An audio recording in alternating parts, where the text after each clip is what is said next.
Good morning, friends. My name is Sheikh Danish, and I have done my M.Tech from Power System and Control Engineering. और आज मैं आपको पढ़ाने वाला हूँ कुलम्स लॉ। तो जानते हैं कुलम्स लॉ क्या होता है? ठीक है, तो कुलम्स लॉ से पहले मैं पिछले लेक्चर्स का कुछ चीजें रिकॉल करना चाहता हूँ, है ना। जैसे मैंने पिछले लेक्चर्स में बताया था, अगर दो चार्जेस हो, ठीक है, तो एक दूसरे पे वो क्या करेंगे, फोर्स लगाएंगे, है ना। अगर दो मान लो कि सेम पोलैरिटी के चार्जेस हो, यानी कि दोनों पॉजिटिव चार्ज हो, ये भी पॉजिटिव हो और ये भी पॉजिटिव हो, ठीक है, तो ये क्या करेगा, दोनों एक दूसरे पे कैसा फोर्स लगेगा, रिपल्सिव फोर्स, ठीक है। अगर दो ऑपोजिट पोलैरिटी के चार्जेस हो, मान लो एक पॉजिटिव हो और एक नेगेटिव हो, तो कैसा फोर्स लगेगा, अट्रैक्टिव फोर्स। सर हमें ये तो पता है, लेकिन ये जो फोर्स लगेगा, इसका इंटेंसिटी क्या होगा, इसका वैल्यू क्या होगा, ये हमें किसने बताया, कूलम्ब सर ने, ठीक है। तो आज जानते हैं कूलम्ब्स लॉ है क्या। मान लो दो चार्जेस है Q1 और Q2, सेम मैग्नीट्यूड के हैं, यानी कि इनका वैल्यू सेम है, और साइन और ये दो पॉजिटिव चार्जेस है, ठीक है। तो Q2 पे Q1 फोर्स लगाएगा, कितना फोर्स लगाएगा, F21, ठीक है। Q1 क्या करेगा, इसको रिपल्सिव फोर्स लगाएगा, इसको क्या करेगा, धक्का देगा, ठीक है। तो इस फोर्स को हमने बोला F21, यानी कि force on 2 due to 1, okay. अब Q1 पे कैसा फोर्स लगेगा, Q2 क्या करेगा, फोर्स लगाएगा इस पे, कैसा फोर्स लगेगा, रिपल्सिव फोर्स, यानी कि ये जो है इसको धक्का देगा, ठीक है। और इस फोर्स को हम लोग बोलेंगे F12, यानी कि फोर्स ऑन 1 ड्यू टू 2। तो कूलम्ब सर ने बोला कि the electrostatic force between 2 point charges, ठीक है, the electrostatic force between 2 point charges is directly proportional to the product of their magnitude and inversely proportional to the square of the distance between them. कुछ समझ आया? हाँ sir, थोड़ा थोड़ा आया। तो चलते हैं पूरा समझने के लिए, ओके। तो कूलम्ब सर ने क्या बोला कि 2 पॉइंट चार्जेस होना चाहिए, यानी कि चार्जेस कैसा होना चाहिए, पॉइंट चार्जेस होना चाहिए, यानी कि एक छोटा सा पॉइंट है ना, जैसे एक छोटा सा बॉल, एकदम छोटा सा बॉल है ना, तो उसे हम क्या बोल सकते हैं, पॉइंट चार्जेस, एकदम पॉइंट चार्जेस, ठीक है। अच्छा, मान लो एक बड़ा सा मेटालिक बॉल हो, ठीक है, और उस पर चार्ज डिस्ट्रीब्यूटेड है, तो क्या आप उसे पॉइंट चार्ज बोल सकते हैं? नहीं बोल सकते, है ना, नहीं बोल सकते, है ना। लेकिन मान लो वो उस बॉल को उठा के, ये जो इतना बड़ा सा बॉल है, मैंने उसे उठा के बहुत ज्यादा दूर रख दिया, है ना, और मैं दूर गया और मैं दूर से उसे देखने लगा, तो वो मुझे कैसा दिखेगा, पॉइंट की तरह दिखेगा ना, है ना। तो पॉइंट चार्ज एक कॉन्सेप्ट है, ठीक है। ये किस पे डिपेंड करता है, डिस्टेंस पे, आपके नजरिया पे, आप देख कहां से रहे हो, है ना। तो चलिए चलते हैं आगे, ठीक है। तो 2 पॉइंट चार्जेस है ना, दोनों पॉइंट चार्जेस के बीच में क्या लगेगा, फोर्स लगेगा, है ना। तो फोर्स जो लगेगा, इसका डायरेक्शन क्या होगा, सेंटर टू सेंटर फोर्स लगेगा। तो फोर्स एक्ट्स, कूलम्ब सर ने बोला the force acts to the centre of the charges, okay. यानी कि Q1 और Q2, जो Q2 पे जो Q1 फोर्स लगाएगा, या Q1 पे जो Q2 फोर्स लगाएगा, कैसा फोर्स लगाएगा, सेंटर टू सेंटर, है ना। ऐसा नहीं होगा कि Q2 इस पे ऐसा फोर्स लगा रहा है, ऐसा फोर्स लगा रहा है ना, ऐसा नहीं होगा, ठीक है। सेंटर टू सेंटर फोर्स लगेगा, ठीक है। जैसे बचपन में आपने वो रस्सी वाला खेल खेला होगा, है ना, टग ऑफ वार्स, उसमें क्या करते थे, रस्सी को पकड़ के खींचते थे, अगर ज्यादा जोर लगाते थे, आपके पास अगर ज्यादा एनर्जी होती थी, तो क्या होता था, आपका जो फ्रेंड है वो खींचा चला आता था। तो वो जो खींचा चला आता था, तो वो कैसे आता था आपकी तरफ, ऐसे से आता था क्या, या फिर डायरेक्ट आता था, डायरेक्ट आता था, यानी कि फोर्स जो है सेंटर टू सेंटर फोर्स है, ठीक है, ओके। तो कूलम्ब सर ने बोला कि जो फोर्स लगेगा वो दोनों के मैग्नीट्यूड के प्रोडक्ट के बराबर होगा, ठीक है। F proportional to Q1 Q2, यानी कि अगर Q1 Q2 अगर बड़ा होगा तो फोर्स भी बढ़ेगा, ठीक है। और इनवर्सली प्रोपोर्शनल होगा to the distance, the square of the distance between them, है ना। यानी कि अगर Q1 Q2 के बीच दो चार्जेस है, पॉइंट चार्जेस, अगर इसके डिस्टेंस अगर बढ़ा दे, ठीक है, तो क्या हो जाएगा, फोर्स मेरा घट जाएगा, है ना। अगर डिस्टेंस को घटा दे, ठीक है, यानी कि दो चार्ज को एकदम नजदीक लेके आ जाए, तो क्या होगा, फोर्स मेरा ज्यादा हो जाएगा, एक दूसरे पे ये ज्यादा फोर्स इंटेंसिटी से फोर्स लगाएगा, है ना। तो F प्रोपोर्शनल टू 1/r²। ठीक है, आप इसे इनवर्स स्क्वायर लॉ भी बोल सकते हैं, इनवर्स स्क्वायर लॉ बोल सकते हैं। मतलब क्या है इनवर्स स्क्वायर लॉ का? मान लो कि इसका डिस्टेंस जो है, मैंने डिस्टेंस को 2 गुना बढ़ा दिया। ठीक है, अगर मैं डिस्टेंस को 2 गुना बढ़ाऊंगा तो फोर्स कितने गुना घटेगा? फोर्स इसके इनवर्स स्क्वायर लॉ के रेस्पेक्ट में घटेगा, यानी कि फोर्स घटेगा 4 गुना, है ना। अगर फोर्स को मैंने 4 गुना बढ़ा दूं, अगर डिस्टेंस को अगर मैं 4 गुना बढ़ा दूं तो फोर्स कितने गुना घटेगा? फोर्स घटेगा हमारा 16 गुना। ठीक है, 16 टाइम्स। ओके, तो हम इसको अब ऐसा लिख सकते हैं, F proportional to Q1 Q2 by R square. Sir लिख सकते हैं सर, F इक्वल टू क्या हो जाएगा? F equal to K Q1 Q2 by R square. यहाँ पे K क्या है? K यहाँ पे कूलम्स कांस्टेंट है। ठीक है, जिसे क्लास 11 में हमने पढ़ा होगा ग्रेविटेशनल लॉ, है ना। तो उसमें क्या होता था, F दो मास है ना, दो मास के बीच में फोर्स लगता था। कितना फोर्स लगता था? G m1 m2 by R square. ठीक है, तो इसमें और जो ग्रेविटेशनल फोर्स जो आपने पढ़ा था उसमें क्या डिफरेंस था? इलेक्ट्रोस्टैटिक फोर्स में और ग्रेविटेशनल फोर्स में क्या डिफरेंस है? इसमें यही डिफरेंस है कि ग्रेविटेशनल फोर्स जो होता है वो क्या होता है? अट्रैक्टिव होता है। ठीक है, पर जो इलेक्ट्रोस्टैटिक फोर्स होता है ये अट्रैक्टिव भी हो सकता है और रिपल्सिव भी हो सकता है। ठीक है, ओके। और वहां पे जो G था वो क्या था? यूनिवर्सल कांस्टेंट, वो किसी पर डिपेंड नहीं करता था। उसका वैल्यू जो है ना, कहीं पे भी, पानी में, हवा में, है ना, ग्लास में, उसका G का वैल्यू सेम रहता था। बट ये जो K है ना, ये कूलम्स कांस्टेंट, ये डिपेंड करेगा किस पे? मीडियम पे। ठीक है, यानी कि अगर दो चार्ज है, अगर उसको हवा में रखा तो कुछ और फोर्स लगेगा, है ना। अगर उसको लिक्विड में ले जाके रखा, है ना, वाटर के अंदर ले जाके रखा तो उसका फोर्स चेंज हो जाएगा, है ना। अगर मैंने उसे ग्लास के अंदर रख दिया, ठीक है, ग्लास में रख दिया तो उसका वैल्यू चेंज हो जाएगा, है ना। तो it depends on medium. K का वैल्यू चेंज होगा तो फोर्स भी चेंज होगा, है ना। तो इन फ्री स्पेस या वैक्यूम या फिर एयर में हम लोग K का वैल्यू क्या मानते हैं? 9 × 10⁹ न्यूटन मीटर स्क्वायर पर कूलम स्क्वायर, है ना। K का वैल्यू क्या होता है? 9 × 10⁹ न्यूटन मीटर स्क्वायर पर कूलम स्क्वायर। ठीक है, ये वैल्यू को आपको याद रखना है। ठीक है, अच्छा, K इक्वल टू क्या हो सकता है? K इक्वल टू क्या होता है? 1/4 पाई एप्सिलॉन नॉट भी होता है ना। इसे क्या बोलेंगे? Epsilon not. ठीक है, एप्सिलॉन नॉट होता क्या है? एप्सिलॉन नॉट होता है परमिटिविटी इन फ्री स्पेस। ठीक है, सर परमिटिविटी क्या होता है? अरे आपने जब लाइट्स का चैप्टर पढ़ा होगा क्लास 10 में, है ना, आपने वहाँ पे रिफ्रैक्टिव इंडेक्स पढ़ा होगा, है ना।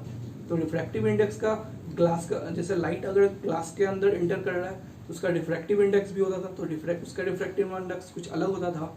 वाटर का रिफ्रैक्टिव इंडेक्स कुछ अलग होता था। एयर का रिफ्रैक्टिव इंडेक्स कुछ अलग होता था। ठीक है, तो वैसे ही ये क्या है? Permittivity of free space. ठीक है, दो चार्ज अगर पानी में रहेगा तो उसका अलग वैल्यू होगा, उसको हम डिनोट करेंगे एप्सिलॉन नॉट और एप्सिलॉन इसमें आएगा। ठीक है, जैसे 1/4 पाई एप्सिलॉन नॉट है ना, ये फ्री स्पेस में या एयर में, अगर आप इसे लिक्विड में रखेंगे या फिर किसी भी अदर मीडियम पे रखेंगे तो K का वैल्यू वहाँ पे क्या हो जाएगा? 1/4 pi epsilon not into epsilon. ठीक है, उसे मैं जो है अगले नेक्स्ट लेक्चर में मैं उसे पूरे डिटेल से मैं उसे आपको बताऊंगा। ठीक है, तो अभी के लिए एप्सिलॉन नॉट का वैल्यू, है ना, एयर में या वैक्यूम में या फ्री स्पेस में कितना होता है? 8.854 इंटू 10⁻⁻12 पर न्यूटन कूलम स्क्वायर पर मीटर स्क्वायर। ठीक है, ओके, समझ आया कूलम्स लॉ? आया। एक चीज और, ये जो फोर्स होगा, कूलम्स ने और एक बात बताई। क्या बताई? कि ये जो फोर्स होगा F12 और F21, ये कैसा होगा? इनका मैग्नीट्यूड कैसा होगा? बराबर होगा, इक्वल होगा। दोनों फोर्स का मैग्नीट्यूड इक्वल होगा, बट इनका डायरेक्शन अलग होगा। वो तो दिख ही रहा है ना। F2 का डायरेक्शन किधर है? उधर है। F12 का डायरेक्शन किधर है? उधर है। ठीक है, दोनों का डायरेक्शन अपोजिट है ना। अगर मान लो यहाँ पे अपोजिट चार्ज होता है तो डायरेक्शन, एक का डायरेक्शन इधर होता है, एक का डायरेक्शन इधर होता है। ठीक है, हम इसको ऐसा लिख सकते हैं F21। ठीक है, ओके, क्लियर हो गया? चलिए चलते हैं। अच्छा, बहुत बड़े एग्जाम में क्या होता है ना, पूछ लेते हैं कि K का डायमेंशन क्या है ना। के का डायमेंशन क्या है, एप्सिलॉन नॉट का डायमेंशन क्या होता है, पूछ लेते हैं कभी कभी। तो चलिए आज मैं के का हम लोग डायमेंशन फॉर्मूला निकालते हैं और एप्सिलॉन नॉट का भी डायमेंशन फॉर्मूला निकालते हैं, ठीक है। उसके बाद हम पढ़ेंगे vector form, Coulomb's law in vector form, okay.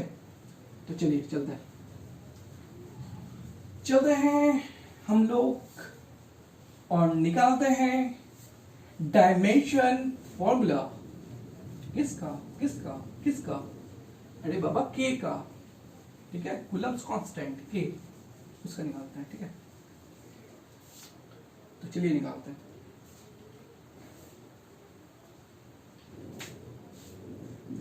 F equal to के Q1 Q2 bye R square, ये तो पता है हमें। डायमेंशन फॉर्मूला किसका निकालना है, के का। तो पहले यूनिट भी निकाल लेते हैं, के का यूनिट क्या होता है। के का यूनिट क्या हो जाएगा, R square Q1 Q2। F force का यूनिट क्या होता है, न्यूटन। आर क्या है, डिस्टेंस है, इसका यूनिट क्या होता है, मीटर स्क्वायर, है ना। Q1 Q2 क्या है, चार्ज का यूनिट क्या होता है, कूलम्ब स्क्वायर। तो इसको हम कैसा लिख सकते हैं, न्यूटन मीटर स्क्वायर पर कूलम्ब स्क्वायर, है ना, लिख सकते हैं, ओके। अब निकालते हैं हमें इसका डायमेंशन फॉर्मूला, है ना। तो हमें पता है फोर्स का डायमेंशन फॉर्मूला क्या होता है, dimensional formula of Coulomb's constant के इक्वल टू फोर्स का क्या होता है, फोर्स का डायमेंशन फॉर्मूला क्या होता है सर, हमने बहुत पढ़ा है सर 11th में, MLT-2 रटा गया है। आर क्या है, ये डिस्टेंस है। डिस्टेंस किस पे लेते हैं डायमेंशन में, एल में लेते हैं, है ना। डिस्टेंस को किससे डिनोट करते हैं डायमेंशन, एल से, ठीक है। ये क्या हो जाएगा, एल स्क्वायर। Q1 Q2, है ना। हमें तो इतना तो पता है हमें कि करंट जो होता है, करंट क्या होता है, फ्लो ऑफ इलेक्ट्रॉन। क्या होता है करंट, फ्लो ऑफ इलेक्ट्रॉन। अच्छा, इलेक्ट्रॉन फ्लो करेगा तो कुछ टाइम तो लगेगा ना, तो I equal to Q I T. तो Q क्या हो जाएगा, Q equal to I T. Sir, तो Q की जगह हम लोग क्या लिख सकते हैं, आई टी। आई को हम लोग क्या बोल सकते हैं, ए एम्पियर, ए टी, है ना। सर कितना इजी था सर, इजी है ना। अच्छा, जब न्यूमेरिकल्स आएगा तो मैं न्यूमेरिकल्स भी एकदम इजी, एकदम न्यूमेरिकल्स भी ऐसे ऐसे चुटकी में बनेगा, ठीक है। MLT-2 L cube A-2 T-2 -2 और -2 -4, ठीक है। तो हमने डायमेंशन फॉर्मूला निकाल लिया K equal to M L cube T-4 A-2, okay. आप चाहे तो इसे कॉपी में नोट डाउन कर सकते हैं। अब हम निकालते हैं एप्सिलॉन नॉट का डायमेंशन फॉर्मूला। कभी कभी पूछ देता है उसका यूनिट क्या है ना, और डायमेंशन फॉर्मूला क्या है, और आप के का भी यूनिट आप याद रखेंगे, ठीक है। न्यूटन मीटर स्क्वायर पर कूलम्ब स्क्वायर। तो चलिए निकालते हैं हम लोग एप्सिलॉन नॉट का डायमेंशन फॉर्मूला, ठीक है। और देखते हैं एप्सिलॉन नॉट का यूनिट क्या होता है, ठीक है।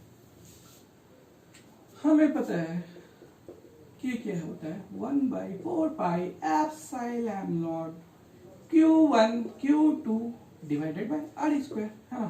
अच्छा, जब भी आप Q1 Q2 को रखेंगे ना तो साइन के साथ नहीं रखेंगे, ठीक है। साइन के साथ अब नहीं रखेंगे, वो तो पता चल जाएगा ना फोर्स किधर लग रहा है, इधर लग रहा है, उधर लग रहा है, किधर लग रहा है, वो तो पता चल जाएगा, ठीक है।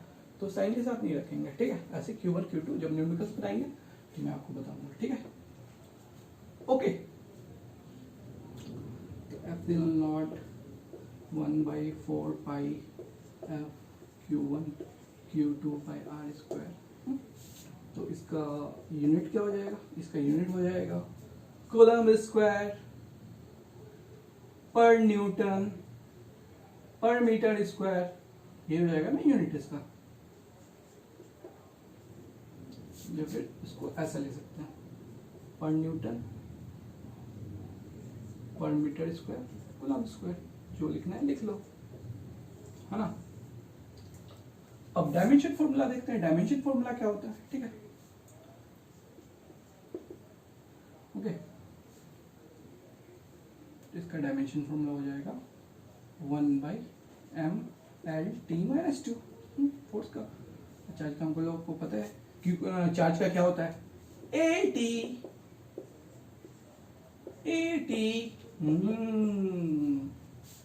और क्या है, डिस्टेंस। डिस्टेंस को हम लोग किससे डोनेट करते हैं, हम लोग डिस्टेंस को डिनोट करते हैं L से, L स्क्वायर। अब कर लो, A square T square m/L(T)-2 L square. इसको हम लोग क्या लिख सकते हैं, m inverse L -3 T-4 A square. ये हमारा क्या हो गया, डायमेंशन फॉर्मूला, ठीक है। किसका, एप्सिलॉन नॉट का। नोट डाउन करना चाहो तो अपना डाउन कर लो, है ना। ओके, चलिए इसके बाद हम पढ़ते हैं Coulomb's law in vector form, ठीक है। कुछ समझ आया? हाँ सर, आ रहा है सर, थोड़ा थोड़ा आएगा। हाँ बेटा आएगा, पूरा समझ आएगा, ठीक है। पूरा समझ आएगा, पूरा पूरा, ठीक है। फिजिक्स क्या है, physics is all about imagination, ठीक है। तो अब इमेजिनेशन करना सीखो, न्यूमेरिकल्स भी ऐसे चुटकी में बन जाएगा, है ना।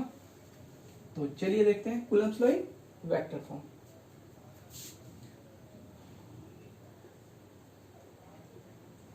ये तो हमें पता है कि दोनों के बीच का डिस्टेंस कितना है, r है।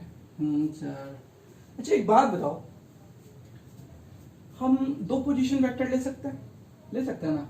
एक position vector q1 to q2, एक position vector q2 to q2 q1, ठीक है। पोजीशन वेक्टर क्या होगा, वही होगा ना, दोनों के बीच का डिस्प्लेसमेंट। तो डिस्प्लेसमेंट होता क्या है, final position minus initial position. अगर मैं डायरेक्शन q2 से q1 लूंगा तो फाइनल पोजीशन यानी कि r1 minus initial position r2। ये हमारा क्या हो गया, वेक्टर फॉर्म में हो गया, है ना। अगर मैं डायरेक्शन इधर लूं, ठीक है, अगर मैं डायरेक्शन इधर लूं ऐसा, तो क्या होगा, r1 sorry r2 minus r1, है ना। Final position minus initial position. Sir समझ आए, ठीक है, इतना समझ में आ गया। चलिए ठीक है, हमने फोर्स का क्या फॉर्मूला निकाला था, k q1 q2 by r square, है ना। अच्छा r स्क्वायर, अच्छा अगर हम यहाँ पे इसको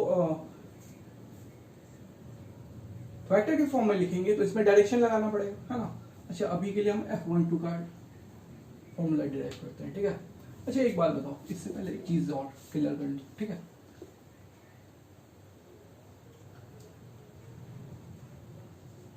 r1 माइनस r2 ये क्या है, वेक्टर है। अच्छा वेक्टर में होता क्या है सर, वेक्टर में ना मैग्नीट्यूड और डायरेक्शन होता है। तो मैग्नीट्यूड को हम क्या लिख सकते हैं, r1 minus r2। Sir magnitude और डायरेक्शन के लिए हम लोग क्या लगाते हैं, यूनिट वेक्टर, याद है ना क्लास 11th में। r1 माइनस r2 क्या है, ये क्या है, यूनिट वेक्टर। ये हमें क्या देता है, डायरेक्शन, ठीक है। अगर मैग्नीट्यूड और डायरेक्शन मिल जाए तो वो क्या हो जाएगा, वेक्टर हो जाएगा।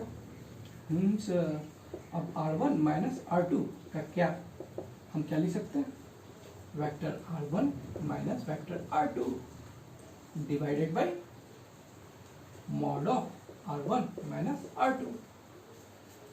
सर और एक बात और, ये जो r1 माइनस r2 का मॉड है ये क्या है, r ही तो है, यही तो है r, है ना। चलो ठीक है, अब इसको फॉर्मूला को इस पे पुट कर दो, F12 k, है ना, q1 q2 by r square, है ना। अब हमको क्या करना है, अब हमको इस पे डायरेक्शन देना है। डायरेक्शन अगर देंगे तो हमारा वेक्टर फॉर्म में निकल जाएगा, है ना। तो डायरेक्शन दे दो, ये डायरेक्शन देंगे, हाँ। फोर्स किस पे लग रहा है, q1 पे, F12 किस पे लग रहा है, फोर्स ऑन 1 ड्यू टू 2, ठीक है। तो इसका डायरेक्शन क्या होगा, position vector r1 minus r2। तो ये वाला डायरेक्शन वाला हमको वेक्टर लेना पड़ेगा। हाँ सर लेना पड़ेगा। तो ले लो R1 माइनस R2 कैप। ले लिया हमने, ठीक है। अब इसको हम लोग ऐसा भी ले सकते हैं F12 equal to K Q1 Q2 है ना, divided by R1 minus R2 का होल क्यूब। तो फिर ऐसा रहने दो, ऐसा R1 माइनस R2, वहां से पुट कर दो value mod of R1 minus R2 है ना। तो इसको हम लोग क्या लिख सकते हैं, F12 is equal to K Q1 Q2 divided by mod of R1 minus R2 का whole cube into R1 vector minus R2 vector. इस फॉर्म में हम लिख सकते हैं। ओके, क्लियर हुआ?